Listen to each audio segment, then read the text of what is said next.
আর সেই ক্ষমতা তারা যদি দখল করতে না পারে তাহলে তারা ব্যর্থ। তারা তো সেই ক্ষমতা দখল করতে পারেনি, সুতরাং এটা একটা বিদ্রোহী, যে বিদ্রোহটা ছিল সেটা একটা ব্যর্থ বিদ্রোহী ছিল। আচ্ছা, বিদ্রোহ প্রসঙ্গে আরেকটু জানবো, কিন্তু আমাদের মাননীয় স্বরাষ্ট্রমন্ত্রী এই মানে মেজর মোজাফফরকে গ্রেপ্তার এবং তাকে সেনা হেফাজতেই আবার সমর্পণ করার বিষয়ে তিনি কথা বলেছেন সম্প্রতি। তিনি বলেছেন যে অবসরপ্রাপ্ত মেজর, তিনি কি মানে অবসরপ্রাপ্ত? তিনি হত্যাকাণ্ডের পরে তার কোর্ট মার্শাল হলো বলে জেনেছি, দণ্ডপ্রাপ্ত এবং তারপরে পলাতক। এই অবস্থায় কি তিনি স্বাভাবিক প্রক্রিয়া অবসর নিয়েছিলেন? না, উনি তো আর অবসর নেননি। উনাকে যখন উনি তো পালিয়ে গেলেন ঘটনাস্থল থেকে, উনি বিদ্রোহের পরে পালিয়ে গেলেন। অর্থাৎ ওনারা যখন পালাচ্ছিলেন, মেজর জেনারেল মঞ্জুর এবং তার সাথে আরো কিছু অনুগামী, lieutenant colonel Motiur Rahman, major Khaled, captain Monir, আরো কয়েকজন যারা পালিয়ে যাচ্ছিলেন, তাদের মধ্যে উনিও একজন ছিলেন। পালাওয়ার পথে ওনারা যখন খাগড়াছড়ির কাছাকাছি গুইমারা নামক একটি জায়গায় পৌঁছালেন, পৌঁছাবার পরে ওখানকার স্থানীয় যে ক্যাম্পগুলো আছে, সামরিক বাহিনীর ক্যাম্প, তাদের দ্বারা তারা বাধাগ্রস্ত হয়। বাধাগ্রস্ত হওয়ার পরে কর্নেল মতি এটাকে নিগোশিয়েট করার চেষ্টা করে এবং এক পর্যায়ে উনি গুলি করেন ইসের উপর, যারা বাধা দেয় তাদের উপর। এটা দেখে সৈনিকরা পাল্টা গুলি করে এবং ঘটনাস্থলেই কর্নেল মতি এবং আরেকজন অফিসার নিহত হয়। ওই অবসরে জেনারেল মঞ্জুর উনি স্থান ত্যাগ করে পালাবার চেষ্টা করেন তার পরিবার সহ। মেজর মুজফ্ফরও সেখানে ছিলেন, উনি ওখান থেকে পালিয়ে যান। এই যে মেজর মুজফ্ফর পালিয়ে গেলেন, ধরা পড়ার আগ পর্যন্ত ওনার আর কোনো হদিস ছিল না, সুতরাং উনি পলাতক ছিলেন।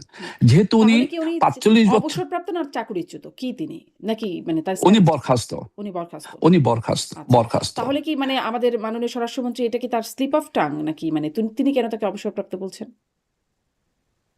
আসলে আমি এই ব্যাপারে মন্তব্য করব না, এটা ওনার স্লিপ অফ টাং কিনা।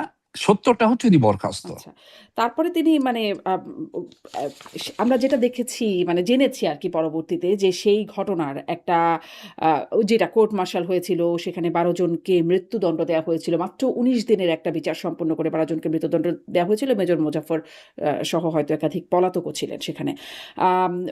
স্বরাষ্ট্রমন্ত্রী বলছেন যে যেহেতু সেনা কর্মকর্তার বিচার সেনাবাহিনীর মানে আইন প্রযোজ্য হবে। এই বিষয়টা আসলে কি বলবেন? মানে তাকে আসলে সেনাবাহিনীর কাছেই সমর্পণ করা হলো, সেনা আদালতেই তার বিচার হতে হবে। বিষয়টা কি মানে সেনাবাহিনীর বিষয়টা কি এরকমই? আমি একটু বলি, সেনাবাহিনীর একটা নিয়ম আছে। নিয়মটা হচ্ছে উনি কিন্তু পালিয়ে গেলেন। পালিয়ে যাওয়ার কারণে একটা অফিসার কিংবা ইভেন সৈনিক যখন পালিয়ে যায়, তার জন্য অপেক্ষা করা হয় একটা নির্দিষ্ট সময় পর্যন্ত, 60 দিন, 60 ডেজ। এই সময়ের মধ্যে সে অফিসার কিংবা সৈনিক যদি ফিরে না আসে, তখন তাকে ডেজার্টার ঘোষণা করা হয়, অর্থাৎ পলাতক। অর্থাৎ তারপরে তখন তার নামে ওয়ারেন্ট বের হয় এবং সেই ওয়ারেন্ট বিভিন্ন থানায় চলে যায় যে তাকে যদি আপনারা পান, তাকে গ্রেপ্তার করে সামরিক বাহিনীর কাছে হস্তান্তর করবেন। এটা হচ্ছে নিয়মের কথা। সেই নিয়ম ধরেই মেজর মুজাফফরকেও পলাতক ঘোষণা করা হয়েছিল, যেহেতু উনি কর্মস্থলে অনুপস্থিত ছিলেন। 60 দিনের বেশি যখন পার হয়ে গেল, তখন তাকে ডেজার্টার ঘোষণা করে দেওয়া হলো। এখন যেহেতু সে ধরা পড়েছে, সামরিক বাহিনীর নিয়ম অনুযায়ী সে বরখাস্ত হোক আর যাই হোক, সে তো ডেজার্টার, সুতরাং সামরিক বাহিনীর কাছে তাকে হস্তান্তর করতে হবে, এটা নিয়মের একটা অংশ। সেই ধারাবাহিকতায় মেজর মুজাফফরকে সেনাবাহিনীর কাছে বা সামরিক বাহিনীর কাছে হস্তান্তর করা হয়েছে এবং তাকে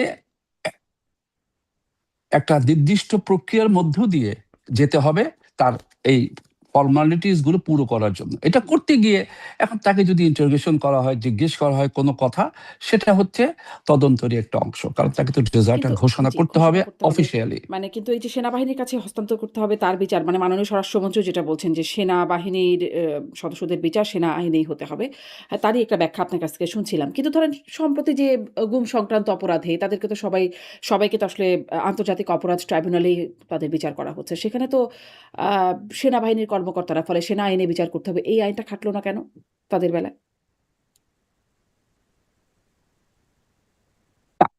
প্রেক্ষাপটটা কিন্তু ভিন্ন। প্রেক্ষাপটটা হচ্ছে, আমি আবারও বলছি, মেজর মুজাফফর পালিয়ে গিয়েছিলেন। পালিয়ে গিয়ে যাওয়ার পরে ধরা পড়েছেন। ধরা পড়ার পরে তাকে ডিজার্টার ঘোষণা করা হয়েছে যেহেতু, হুম। সেটার অফিসিয়াল কার্যক্রম সঠিক করার জন্য তাকে দরকার সেনাবাহিনীর, এবং সেই কারণেই এটা নিয়মের মধ্যেই পড়ে। সেই কারণেই মেজর মোজাফফরকে সেনাবাহিনীর কাছে হস্তান্তর করা হয়েছে, এবং একটা প্রক্রিয়ার মধ্য দিয়ে এই প্রক্রিয়াটা সম্পন্ন করা হবে যে উনি বরখাস্ত এবং পলাতক ছিলেন, তাকে পাওয়ার পরে এই প্রক্রিয়াটা সম্পন্ন হলো।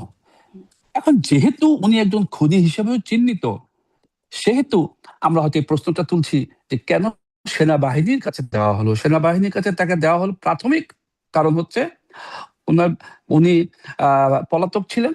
দ্বিতীয়ত, যখন নাকি ওই কার্যক্রম চলছিল, অর্থাৎ জেনারেল জিয়াউর রহমানের হত্যাকাণ্ডের পরে যে সামরিক আদালত গঠন করা হয়েছিল, সেখানে অনেকেরই বিচার হয়েছে এবং বিভিন্ন ধরনের সাজা হয়েছে।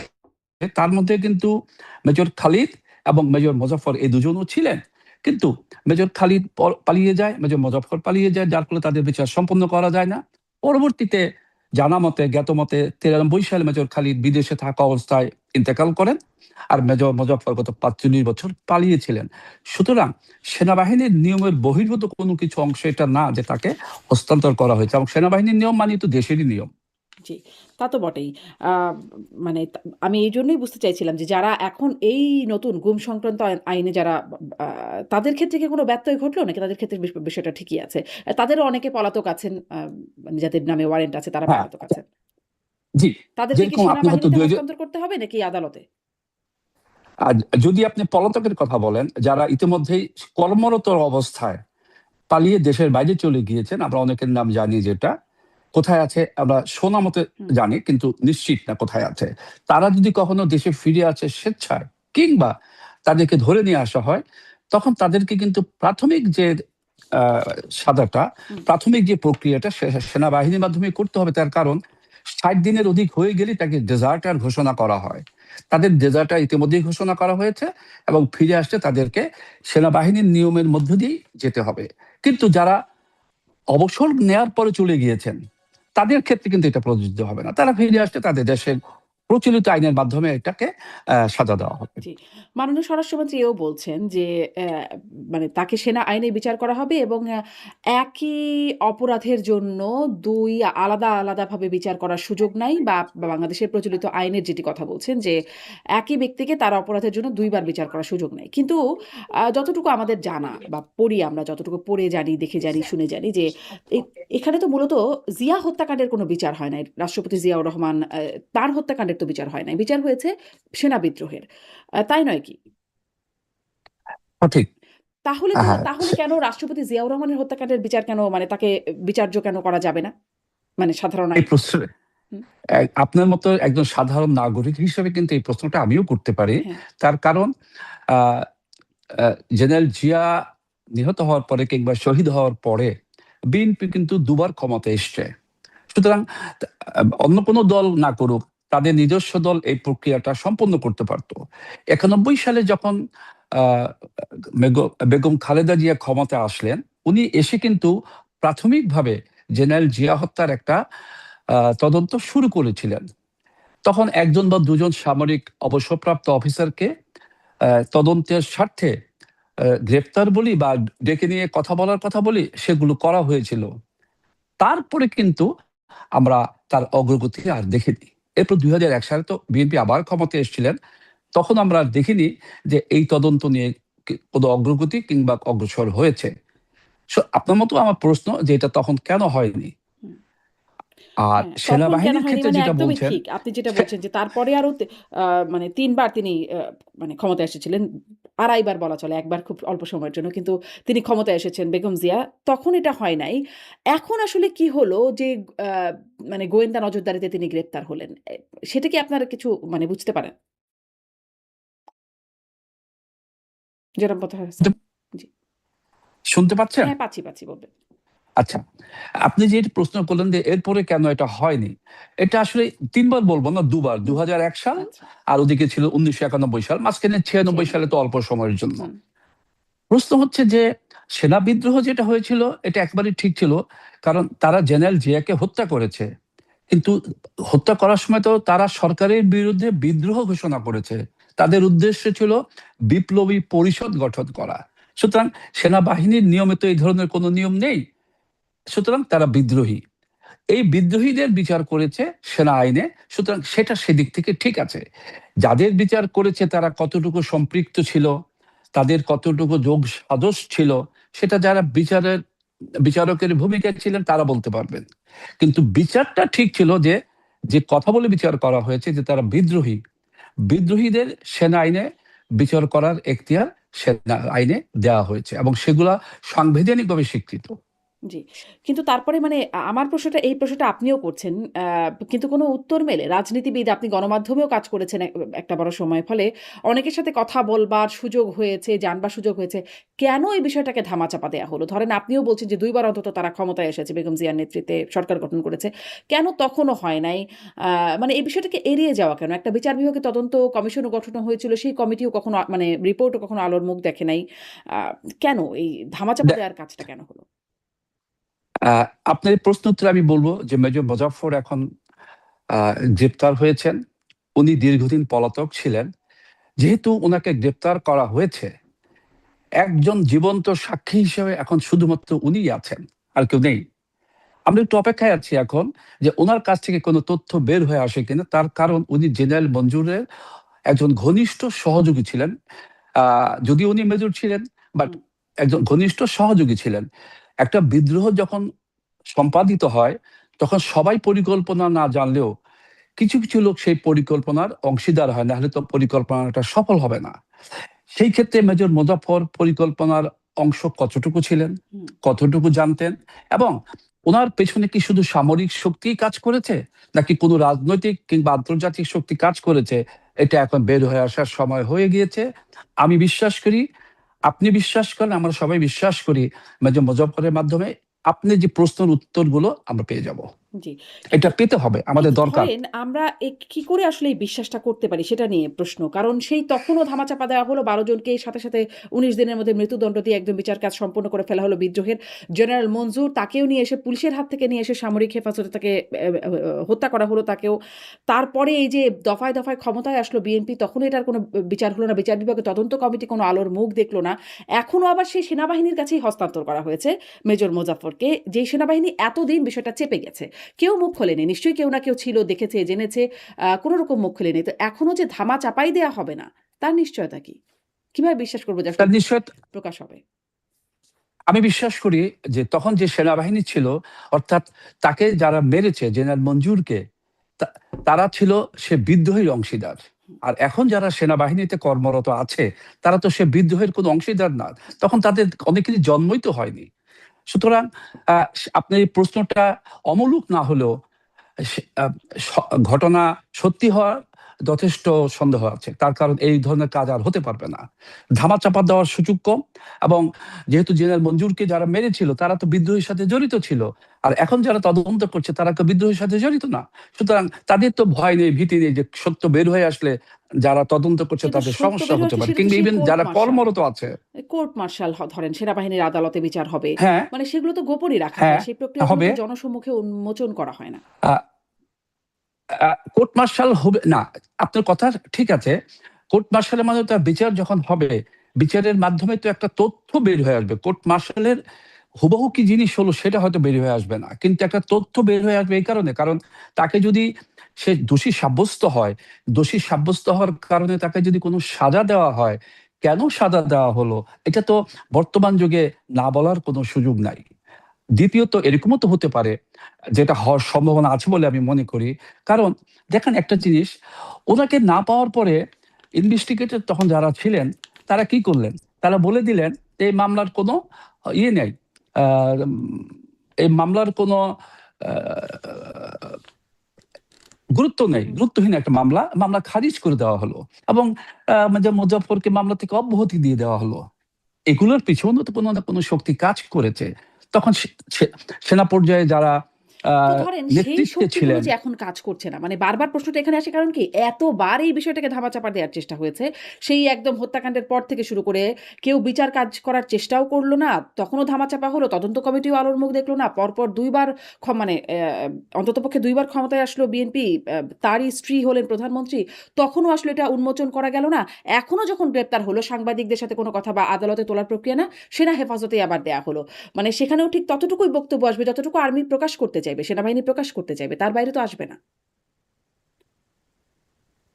আপনি ঠিক বলেছেন, যেটা হয়নি 91 সালে বা 2001 সালে সেটা কিন্তু এবার 2026 সালে এসে হয়েছে। অর্থাৎ যেহেতু যে দোষী কিংবা খুনি হিসাবে চিহ্নিত সে গ্রেপ্তার হয়েছে, এবার কিন্তু এড়িয়ে যাওয়ার সুযোগ একেবারেই নাই। কারণ খুনি হিসেবে যারা চিহ্নিত ছিল, দোষী হিসেবে যারা চিহ্নিত ছিল, তারা কিন্তু ধরা পড়েনি। মেজর মোজাফফর ধরা পড়েছে, সে পালিয়েছিল।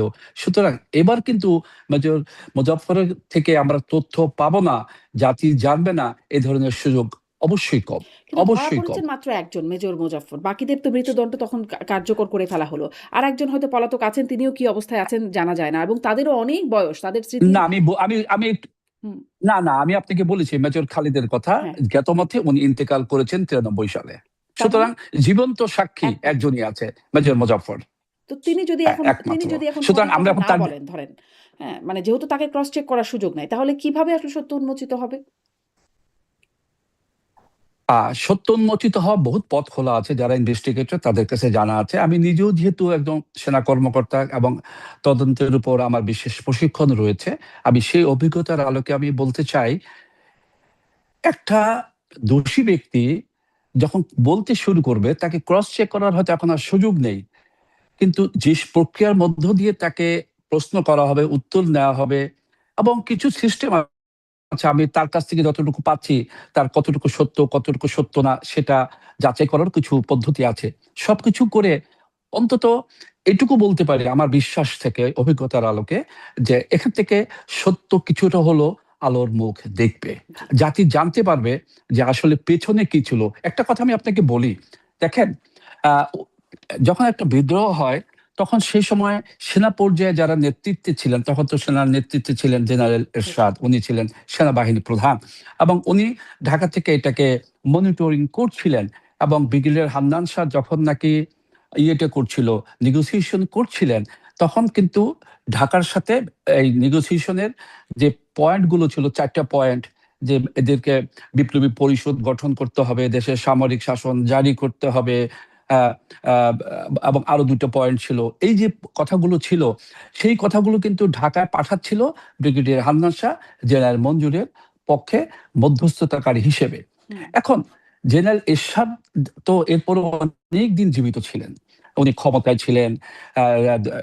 বিএনপি ক্ষমতা থাকা অবস্থায় উনি যদিও জেলে ছিলেন, সেটা ছিল দুর্নীতির মামলায়, কিন্তু উনি জীবিত ছিলেন দুবার, 2001 সালেও 1991 বিএনপির সালেও। সাথে জোট আমার করারও কাছে প্রক্রিয়া ছিল, জোটে বিএনপির সাথে। হুম। আমার কাছে মনে হয় একটা রাজনৈতিক নেত্রী কিংবা নেতা কিন্তু সবসময় একক সিদ্ধান্তে চলে না, বা চলার সুযোগ থাকে না, তার সাথে তো সহযোগীরাও থাকে। এখন সেই সময়কার নেত্রী কতটুকু উপদেশ পেয়েছিলেন, কি পেয়েছিলেন, সেটা তো আর জানার অবকাশ আমার নেই, যেহেতু আমি রাজনীতিও করি না, আমি তখন একজন সেনা কর্মকর্তা ছিলাম। কিন্তু সেখানে যদি কোনো দূরত্ব হয়ে থাকে, কোনো গ্যাপ থেকে থাকে, আমি বিশ্বাস করি বর্তমান প্রধানমন্ত্রীর নেতৃত্বে জাতির জানার অধিকার আছে বিধায় হুম। সেই সত্যটুকু এবার অন্তত বের হয়ে আসবে। জি, মানে কেন রাষ্ট্রপতি তখন হত্যা, দেশের ১ নম্বর ব্যক্তি কা- রাষ্ট্রপতি, তার হত্যা মানে তদন্ত প্রমাণ সেটা জানার অধিকার আমাদের সবার আছে। কিন্তু আমরা সেটি সবার জানলাম আছে। না। মানে এবং উনি ভালো লোক ছিলেন নাকি উনি মন্দ লোক ছিলেন, আমি কিন্তু সেই বিচারে যাব না। হুম, উনি দেশের একজন সাধারণ নাগরিকও তো বটে। তা তো বটেই। তারপরে উনি দেশের রাষ্ট্রপ্রধান।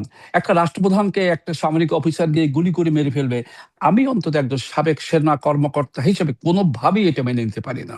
মানে রাষ্ট্র ক্ষমতায় থেকেও স্বামী হত্যার বিচার হওয়া যায় নাই। কিন্তু পিতা হত্যার বিচার এখন আদায় করা যায় কিনা সেটি একটা দেখবার বিষয়। কিন্তু আপনার কি মনে হয় আসলে সরকার এটা কি যথেষ্ট গুরুত্ব দিচ্ছে? স্বরাষ্ট্রমন্ত্রীর যে বক্তব্য শোনা যাচ্ছে, আ তাতে কি মনে হচ্ছে সরকার আসলে যথেষ্ট গুরুত্ব দিচ্ছে এই সত্য উদ্ঘাটনে? সরকার আমি আমি বিশ্বাস করি যে যেহেতু তদন্ত মধ্যে দিয়ে প্রক্রিয়াটা যাচ্ছে, এই জন্য হয়তো সরকার যে খুব বেশি কিছু বলছেন তা না। স্বরাষ্ট্রমন্ত্রী শুধু বলেছেন যে সেনাবাহিনীর কাছে হস্তান্তর করা হয়েছে, আমরা দেখছি, অপেক্ষা করছি কি বের হয়ে আসে।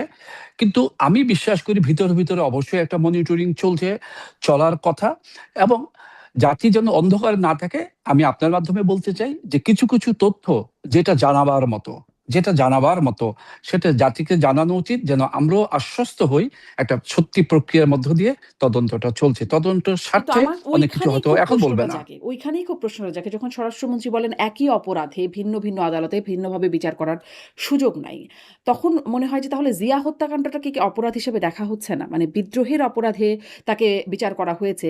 এই কথাটা প্রসঙ্গে যখন বলছেন তখন কি মনে হচ্ছে যে জিয়া হত্যাকাণ্ডের বিচার কি আবারও এড়িয়ে যাওয়ার একটা জায়গা আ ভাবার সুযোগ আছে কিনা এরকম?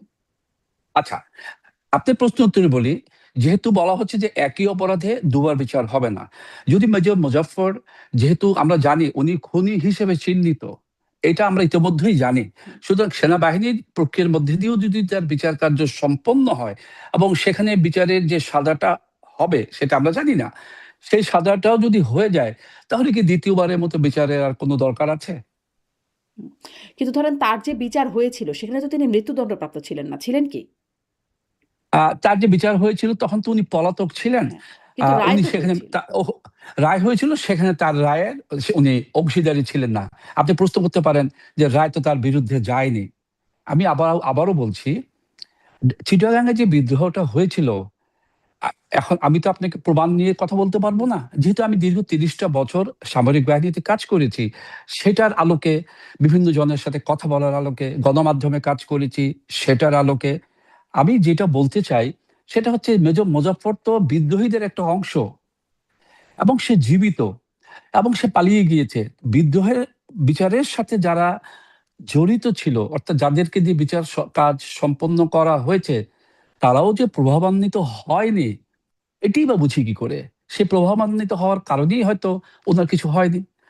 কিন্তু এখন যেহেতু উনি ধরা পড়েছেন, এখন প্রভাবান্বিত হওয়ার সুযোগ কম। আমি সে বিশ্বাস থেকেই মনে করি এবার মেজর মুজাফফরের নিষ্কৃতি পাওয়ার সুযোগ বলতে গেলেই নেই। সত্য বের হবেই এবার। হুম। মানে ধরেন এর আগেও আপনার সাথে সম্ভবত আপনার সাথে এই প্রসঙ্গে কথা হয়েছে যে ১-১১ র যারা অপরাধী হিসেবে চিহ্নিত হচ্ছেন, সাবেক সেনা কর্মকর্তারা, শীর্ষস্থানীয় সেনা কর্মকর্তারা যারা গ্রেপ্তার হয়েছেন তারাও অন্যান্য বিভিন্ন মামলায় গ্রেপ্তার হয়ে আছেন। ১-১১ র সাথে সম্পৃক্ত যেই অপরাধগুলো বা তারেক রহমানকে খোদ নির্যাতন করবার যে অপরাধ, এটি নিঃসন্দেহে একটি অপরাধ হবার কথা। কিন্তু সেই মামলায় তারা গ্রেপ্তার না। তারা অন্যান্য মামলায় গ্রেপ্তার হয়েছেন। মেজর এই যে মোজাফফর যার কথা বলছি, তিনিও বিদ্রোহের মামলায় বা মামলা তো না, কোর্ট মার্শালে তার সাথে সেই বিচার হয়েছে। আ ফলে ভিন্ন, ভিন্ন দিক থেকে এঁকে বেঁকে এসে আসলে মানে ঠিক জায়গাটায় ক্লিক করা হচ্ছে না। বিষয়টা কি এরকম দেখা যাচ্ছে আহ কিনা? আন না, ১-১১ র প্রেক্ষাপট আর জেনারেল জিয়ার হত্যাকাণ্ড ২ টা ২ প্রেক্ষাপট। তা তো বটেই। ১-১১ প্রেক্ষাপট কিন্তু আ বিদ্রোহ ঘোষণা করে। বিদ্রোহী হয়নি কেউ। হুম, হুম। কেউ মার্শালও জারি করার জন্য বিদ্রোহ করেনি।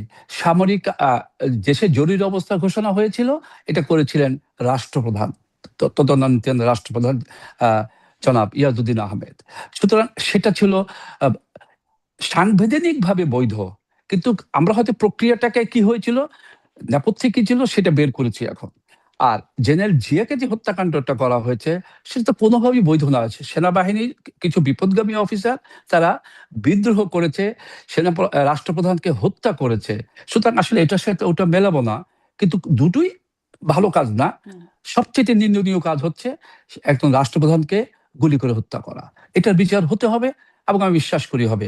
তবে একটা প্রশ্ন হতে পারে এখন, এই মেজর মুজাফফর গত ৪৫ বছর দেশে আসেননি কিংবা এসেছেন কিনা? আসলে কিভাবে আসলেন? উনি কোথায় ছিলেন? কিভাবে থাকতেন? যতটুকু শুনেছি, জেনেছি, খবর পেয়েছি যে উনি ৯৬ সাল বা ৯৭ সাল পর্যন্ত দেশের বাইরেই ছিলেন। ৯৮ সাল থেকে উনি দেশে আসেন, থাকতে শুরু করেন, এবং আজ অবধি উনি দেশে ছিলেন।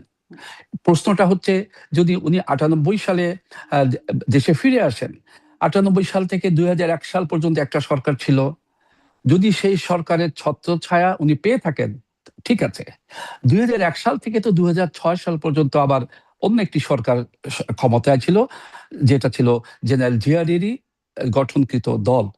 সেই সময়টায় উনি কি করে দেশে থাকেন, সেই সময়টায় আপনার গোয়েন্দা সংস্থাগুলো কি করেছে, এগুলো একটু দেখা দরকার বলে আমি মনে করি। এগুলা মানে এই জন্য করি, ভবিষ্যতের জন্য যেন এগুলো শিক্ষা হয়ে থাকে।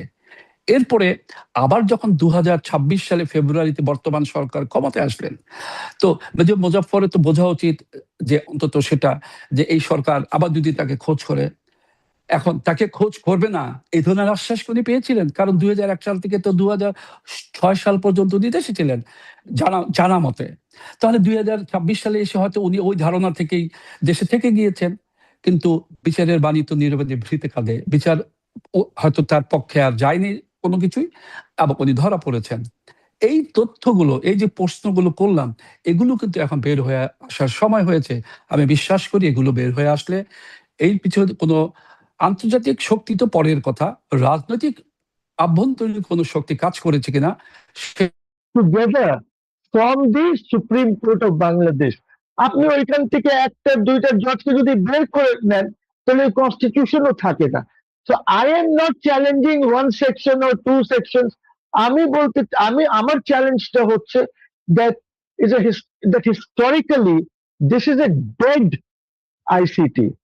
আপনি এই ডেড আইসিটি কে নিয়ে আপনি কেন লোকজনকে মারবেন? দিস ইজ নাও আইসিটি কে আমি এখন বলি ট্রাইব্যুনাল ফর জুডিশিয়াল মার্ডার্স। আমরা কি 5টা 7টা 10টা 20টা মার্ডার হয়েছে এইগুলি আমরা অর্ডিনারি কোর্টে ট্রাই করি না? সব দেশে তো হচ্ছে। খুন খান হলে 1টা 2টা 20টা 50টা হলেও তো কোর্ট তো ওইটাই, ক্রিমিনাল কোর্ট ওইটাই, ওইখানে আপনি ট্রাই করবেন না। আমরা কি করব এখন আইসিটিকে? কালকে যখন এই সরকার থাকবে না, আরেকটা সরকার আসবে, সে বলবে তারেক রহমানকে এদেরকে সবাইকে আইসিটিতে ট্রাই করবে। Why? For what? ICT was not made for this purpose. ICTর purpose was absolutely ভিন্ন, to try war criminals. ওদেরকে তো পারে নাই আমার জাতি ট্রাই করতে। The জাতি totally failed in trying them. আর আপনি এখন আমাদের নেতাদেরকে আপনি ওদের সব রাইটস গুলি আপনি স্থগিত করে ওদেরকে ট্রায়াল করবেন, তাহলে তো আমার অন্য ক্রিমিনাল কোর্স গুলি বন্ধ করে দেন, সব আইসিটিতেই হোক। এই যে গলি মডেল হচ্ছে, এদের ট্রায়াল আপনি কোথায় করছেন? আপনি 400 500, I mean this is just political. Sheikh হাসিনার বিরুদ্ধে যে আপনি 3 4 500 মামলা দিচ্ছেন, দিস ইজ পলিটিক্যাল। আজকে বেল হয়, আপনি বলেন যে অন্য মামলা আপনি ঢুকায় দেন। For what? should arrest যেটা। I mean, absolutely illegal things are happening in this country. At some point in time তো আমাদেরকে এটা ঠিক করতে হবে। যদি ঠিক না করতে পারলে তো দেশকে রক্ষা করতে পারবেন না। দেশকে রক্ষা করতে পারবেন না। I am telling you. যদি আইনই না ঠিক হয়, কনস্টিটিউশন ঠিক না, আপনি বুঝতে পারেন কনস্টিটিউশন, যেমন আমি বলি, আপনি কনস্টিটিউশনাল অ্যামেন্ডমেন্টকে ভয়েড কিভাবে ডিক্লেয়ার করেন? পার্লামেন্ট যেটা করছে amendment to the constitution, which is the highest আইন in the country. হ্যাঁ, আপনার কাছে তো ক্ষমতাই নাই অ্যাকর্ডিং টু মি। আমাকে এখানে বলা হচ্ছে, এইখানে গভর্নমেন্ট এসে বলেছে যে উনি তো এটা পারবেন না যতক্ষণ পর্যন্ত উনি ওই কনস্টিটিউশনের article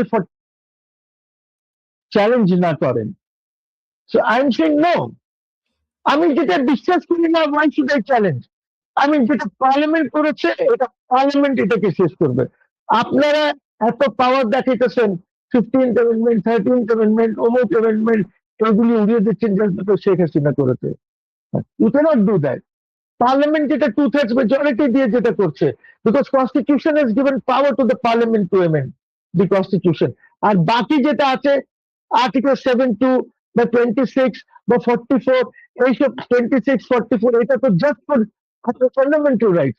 R 72 any law, law means an inferior law, not a law যেটা কনস্টিটিউশনাল ল আছে।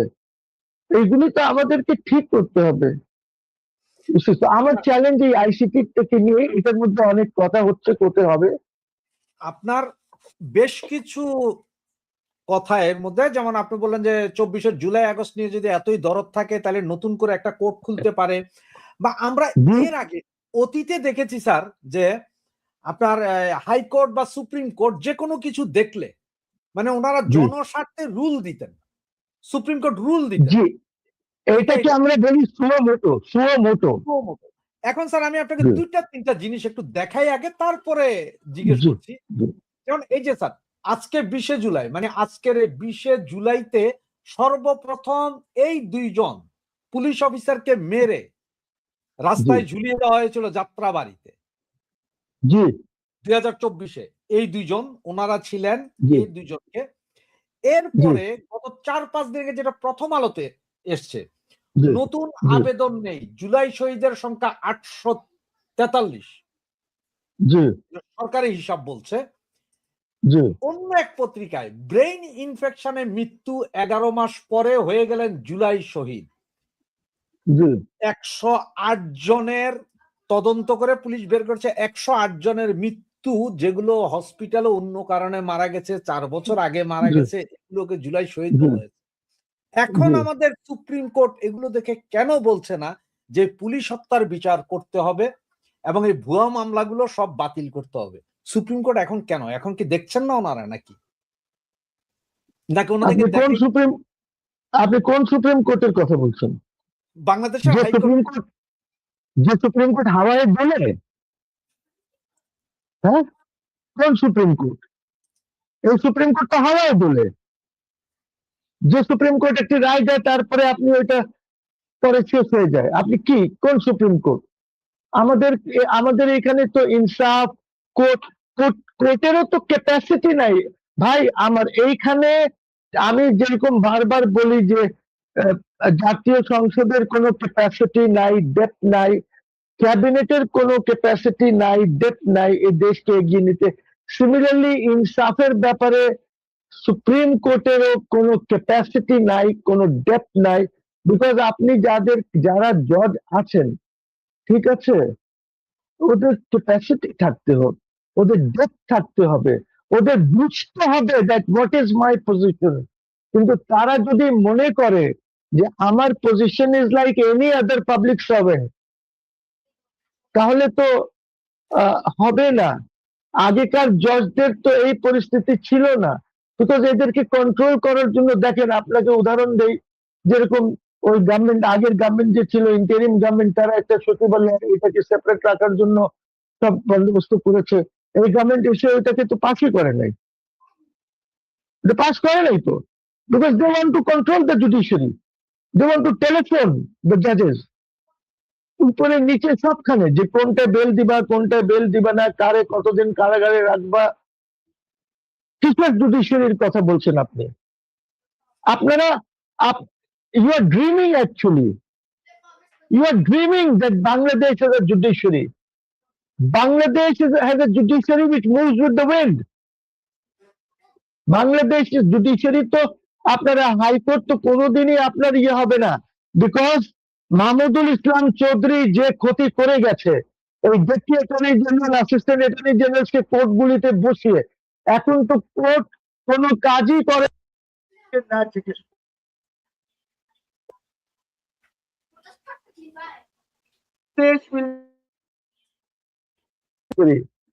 যতদিন পর্যন্ত আমরা সিস্টেমিক চেঞ্জেস না আনি, we need to bring in systemic changes to make this judiciary powerful. এটার জন্য আমাদেরকে কনস্টিটিউশনে এমেন্ড করে কিছু জিনিসগুলি করতে হবে। আপনি রায় পড়েন না, এদের 2-4টা রায় পড়েন, দেখেন কি ইংরেজি লেখে কি বাংলা লেখে, পড়েন না, লোকজন হাসবে, people love if they read আমাদের। কিন্তু রায় 2-1টা আগে যেটা হয়েছে, যে কমনওয়েলথ ল রিপোর্টসে বা এদিক ওদিক পাবলিশ হয়েছে, দে ভেরি গুড ইয়ে, কিন্তু এখন তো ওই লেভেলের রায় লেখা হয় না। আপনার ওই ইয়েটা নাই তো লেখার, ডেপথ থাকতে হয়, জুরিসপ্রুডেন্স জানতে হয়, আইনকে ইন্টারপ্রেট করতে হয়। So it's very bad, it's very sad যে আমাদের 3টাই অর্গান, কোনোটার মধ্যে ক্যাপাসিটি নাই, কোনোটার মধ্যে ডেপথ নাই। কি করব বলেন? দেশকে তো ঠিক করতে হবে। এবং প্রবলেম হয়ে গেছে কি, যে যদি আহ, এর আগে যারা ছিলেন বা শেখ হাসিনা, যদি এরা প্রপার লোকজনের সাথে কথাবার্তা বলে ওদেরকে ইনভাইট করে ওদের দেখেন বঙ্গবন্ধু কি করতেন। বঙ্গবন্ধুর একটা বৈশিষ্ট্য ছিল, উনি ভালো লোককে পেলেই উনার বাসায় চলে যেতেন। প্রাইম মিনিস্টার পাকিস্তান টাইমসে গিয়ে বলতেন যে বাবা তুমি আমার দলে আসো, তুমি আমাকে হেল্প করো, and so on and so forth। এখন তো আর ওইটা হয় না। এখন তো যারা দলে থাকেন, যে কোনো দলে, বিএনপি অর আওয়ামী লীগ, দুই দলই তো একটা পাওয়ারফুল দল। এই দুই দলে যারাই আছেন সব এরকমই, সব এরকমই। বুঝছি। আমি আপনাকে বলি, আমি জানতাম আনিসুল হক সাহেব যখন ল মিনিস্টার, শেখ হাসিনা বলতেন যে উনি তো আমাকে আগেই রায় বলে দেন। এরকম এরকম তো ল মিনিস্টার আমি দেখি নাই। তা উনি জোর করে যদি রায় লেখায় নেন, তাহলে আপনি কি করবেন? আমাদের তো দেশটাকে নষ্ট তো একদিক থেকে হচ্ছে না, চতুর্দিক থেকে নষ্ট করেছে। তবে এদের মধ্যে ডাইনামিক, মানে খারাপ ভালো মিলিয়ে আমাদের দেশে অ্যাকচুয়ালি তিনটাই ভালো আহ, নায়ক ছিলেন, দেশ নায়ক। জিয়াউর রহমান, বঙ্গবন্ধু, জিয়াউর রহমান, এরশাদ, he might be a dictator, that's another issue, and Sheikh Hasina. Because যে ডেভেলপমেন্ট আপনার শেখ হাসিনার সময় হয়েছে, এই ডেভেলপমেন্ট আর কেউ করতে পারেনি। অবশ্যই এরশাদ সাহেবের সময় বা বঙ্গবন্ধুর সময় বাজেট হতো 3-4-5 হাজার কোটি টাকার, এট বেস্ট। এত বোধহয় হতো না, 2,000-এর উপরে বোধহয় নাই। জিয়াউর রহমান সাহেবের সময় এরকম, এরশাদ সাহেবের সময় এসে হয়তো 20-21 হাজার কোটি টাকার হতো। এটা শেখ হাসিনার সময় এসে এগুলি বেড়েছে, বাড়ার জন্য অনেক কাজ হয়েছে দেশে। আমি আপনাকে কি কি গুনাবো? এই এই যে কাজগুলি হয়েছে, এইগুলি নষ্ট করেছে ইন্টারিম গভর্নমেন্ট। ধরেন আমাদের এইখানে ট্রেনের জন্য একটা অফশোরে একটা প্রস্তুত করা হয়েছে, সেখান থেকে ডাইরেক্ট পাইপলাইনে ওই যে আমরা অন্য ছোট জাহাজে যেটা আনি ওইটা না করে, এরকম অনেক কাজ আমাদের। ফাইবার অপটিক্স এর যে কাজ হয়েছে, এই সাবমেরিন কেবলের যে কাজ হয়েছে, আমাদের রাস্তাঘাট, এটা এটা যেটা হয়েছে আমাদের। এখন তো ধরেন you can drive to any upazila, you can drive to any village, more or less আপনি যে 100% না। উন্নয়নের কথা বলছেন, আজকের একটা রিপোর্ট দেখেন, এই যে আশুলিয়া এক্সপ্রেসওয়ে খরচ পদ্মা সেতু ছুঁই ছুঁই 1 লাফে বাড়ানো হয়েছে 9,500 কোটি টাকা। জি মানে আগের জি চেয়ে, জি 2 বছর আগের চেয়ে এখন 10 গুণ বাড়তি। স্যার আপনাকে অন্য একটা ভিন্ন একটা প্রসঙ্গে যাই। জি। আমি একটা ফটো কার্ড দেখাই প্রথমে। ওনাকে, এই মহিলাটাকে সবাই চেনেন, উনি ডাক্তার কি জানি নাম, বেলুচ নাম। ওনার একটা স্লোগান ও হ্যাঁ, জনপ্রিয় এখন, জি জি হ্যাঁ, স্লোগান হচ্ছে বেলুচিনতে শেখ মুজিবের পথ ধরো, বেলুচ স্বাধীন করো, বেলুচ স্বাধীন করো। জি এটা ওনার একটা খুব জি জনপ্রিয় স্লোগান এখন। জি জি জি জি জি, আমি জানি, ইটস ভাইরাল, আর স্যার অনেক ভাইরাল। বেলুচ আপনি ভালো করে জানেন, বেলুচ সম্ভবত আমাদের বাংলাদেশের 3 গুণ হবে সেইখানের জনসংখ্যা। তারা বলছে শেখ মুজিবের পথ ধরো, বেলুচ স্বাধীন করো। আর আমার দেশে যেই শেখ মুজিবুর রহমান এই দেশ স্বাধীন করে দিয়েছে, এই দেশে বসবাসরত এখন অনেকে বলেন যে শেখ মুজিব বেঈমান ছিলেন, জাতীয় বেঈমান, পাকিস্তান ভেঙেছেন, শেখ মুজিব ধ্বংস করে দিয়েছেন। স্যার তাহলে এই মহিলা কি উনি একজন শিক্ষিত ডাক্তার, জনগোষ্ঠী বলছে শেখ মুজিবের পথ ধরো। তাহলে শেখ মুজিবকে আসলে ভুল করেছিলেন স্বাধীন করে দিয়ে, নাকি এখন যারা শেখ মুজিবকে গালাগালি করছেন তারাই ভুল করছেন, তারাই জাতীয় বেঈমান? না আমি জানি না, ওদের তো বলা উচিত বাংলাদেশের জুলাই আগস্টের পথ ধরো।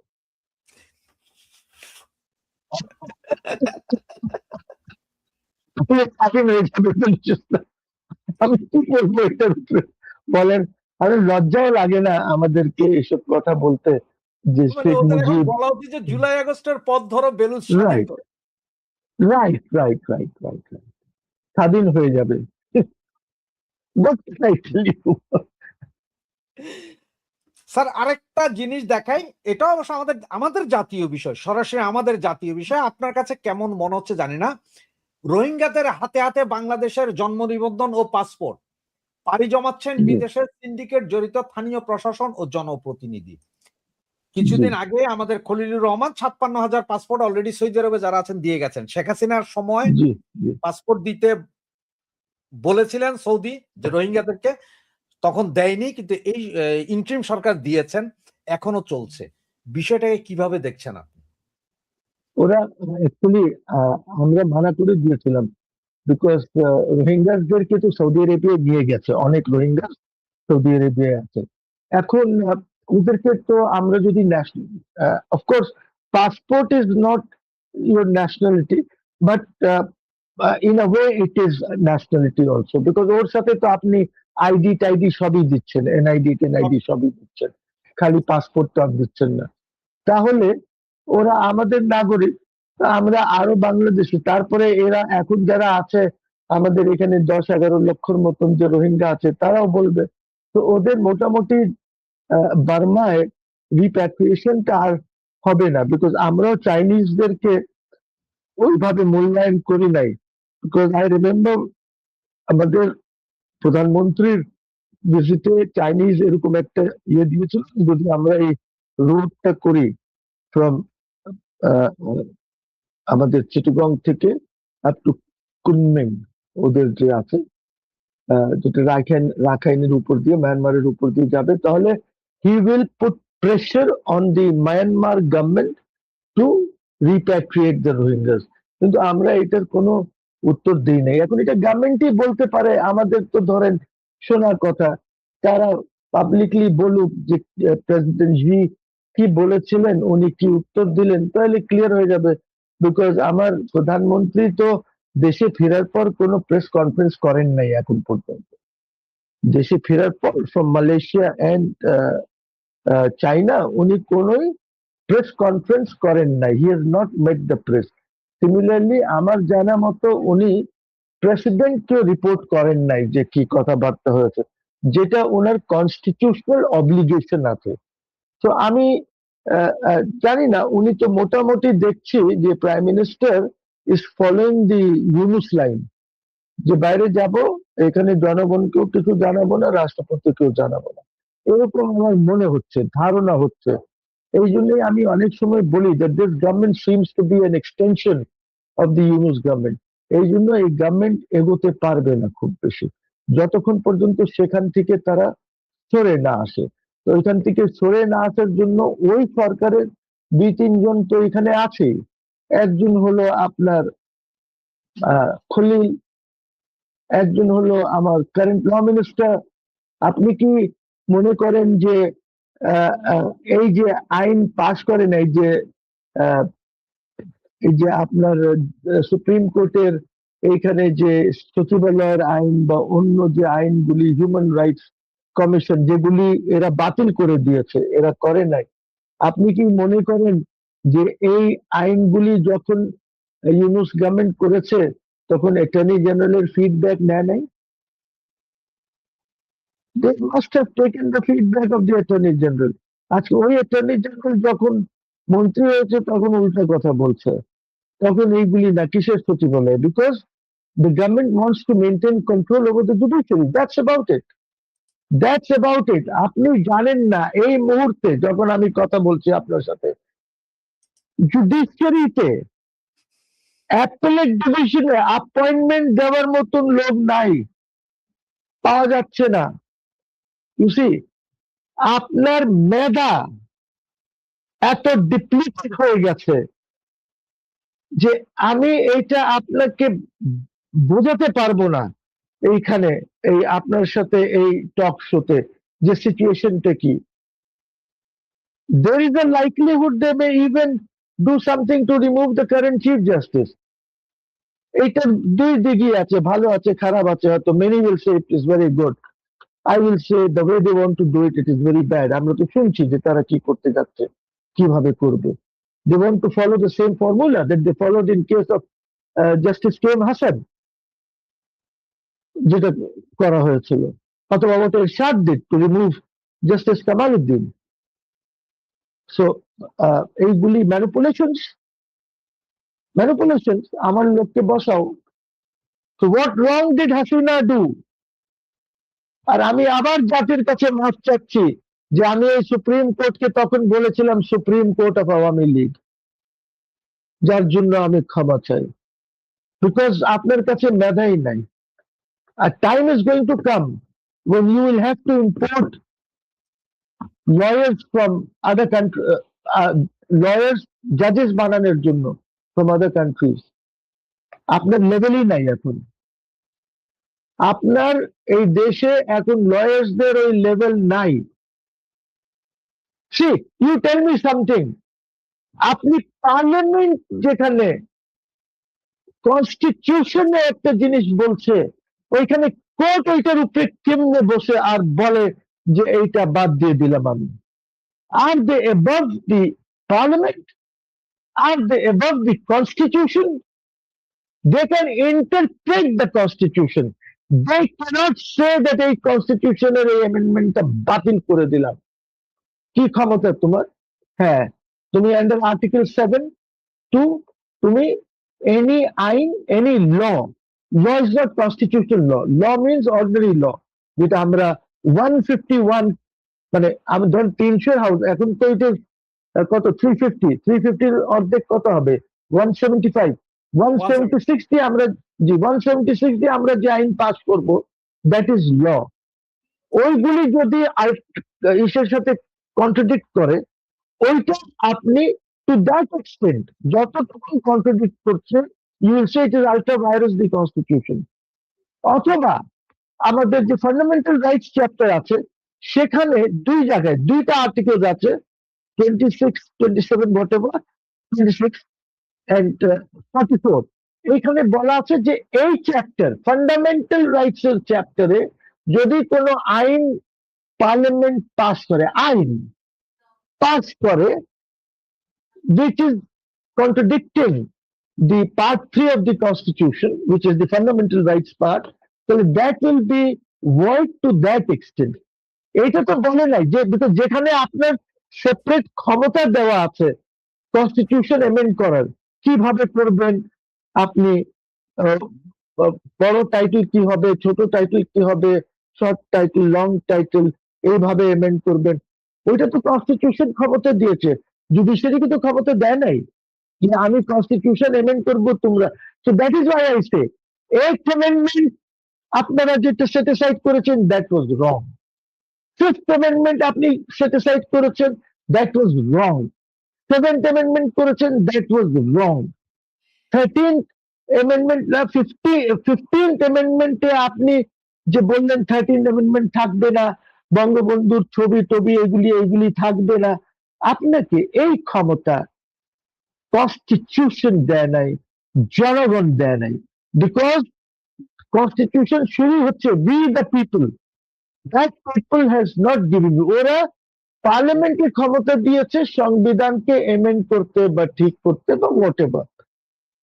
আমরা সব একটা হটস্পটের মধ্যে আছে, এই জন্য দেশ খুব এগোতে পারছে না।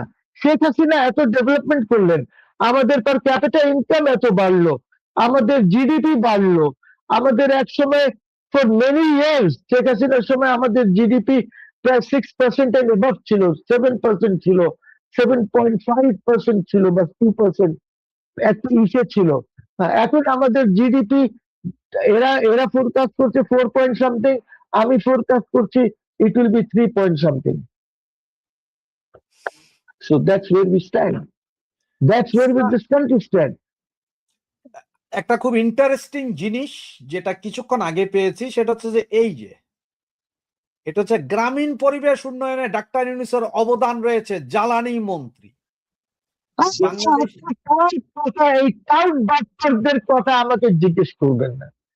Don't ask me, these are corrupt people there. আমি এদের কথাই বলতে চাই না। Don't even want to discuss.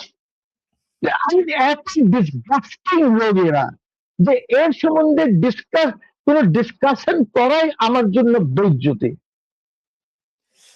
Sir, এখন আরেকটা কথা একটু জিজ্ঞেস করি, সেটা হচ্ছে গত দুদিন আগে সম্ভবত অমিত শাহ গিয়েছিলেন ভারতের, যিনি অমিত শাহ গিয়েছিলেন সেভেন সিস্টারে, এবং তিনি জি। সেখানে একটা কথা বলেছেন যে মানে হিন্দিতেই বলেছেন, যেটা বাংলা করলে দাঁড়ায় যে সেভেন সিস্টার তোমার কারো বাবার না, যে তুমি চাইলা সেটাকে কেটে নিয়ে যাবা, ভেঙে ফেলবা, সেভেন সিস্টার ভারতের থাকবে, দুঃসাহস দেখাইও না। এই হুমকি অমিত শাহ আসলে কাকে দিলেন বা কেন দিলেন? আমাদেরকে দিয়েছে, বাংলাদেশকে দিয়েছে। আমরা এখান থেকে হুমকি দিচ্ছি। পিপল লাইক পাটওয়ারি যেসব কথা বলে, ফুয়াদ যে কথা বলে, ওদেরকে বলছে যে বি ভেরি কেয়ারফুল।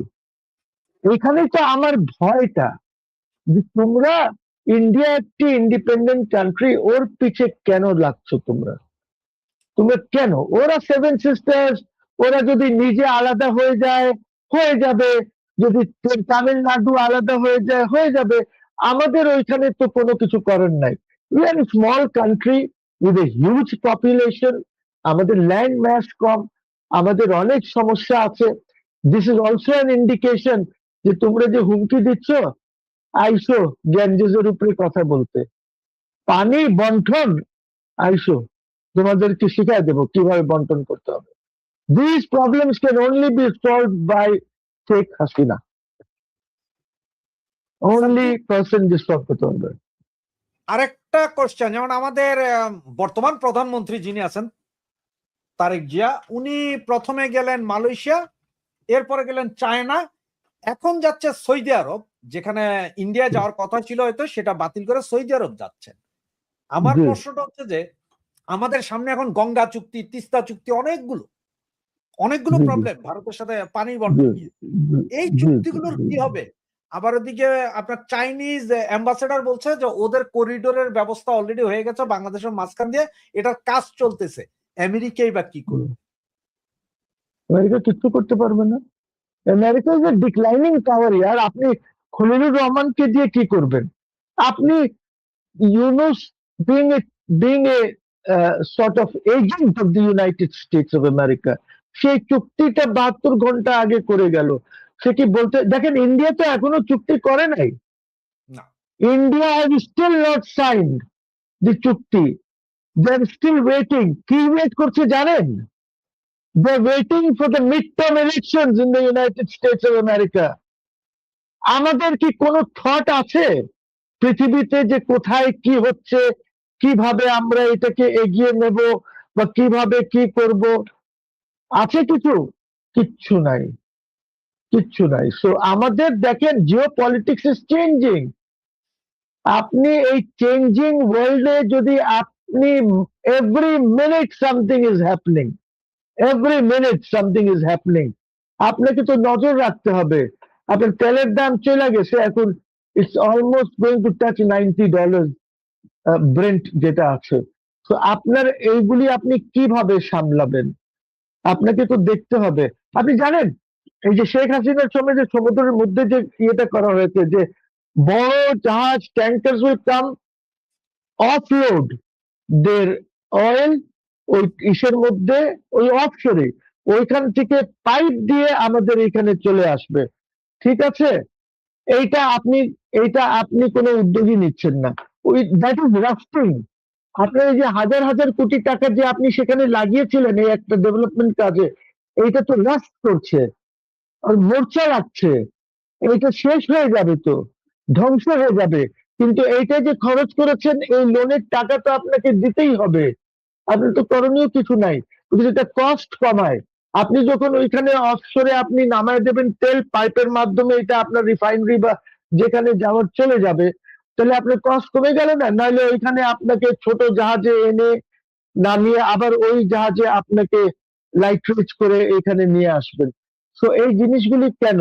যেই করুক, শেখ হাসিনার সময় যে ডেভেলপমেন্ট ওয়ার্ক হয়েছে ওইগুলিকে এগিয়ে নিতে হবে। তো আপনার কিন্তু এখনো ইনফ্রাস্ট্রাকচার ইয়ে না, এমন না যে আপনি বাংলাদেশে ডাইরেক্ট ফরেন ইনভেস্টমেন্ট আনতে পারবেন, এই পর্যায়ে কিন্তু না।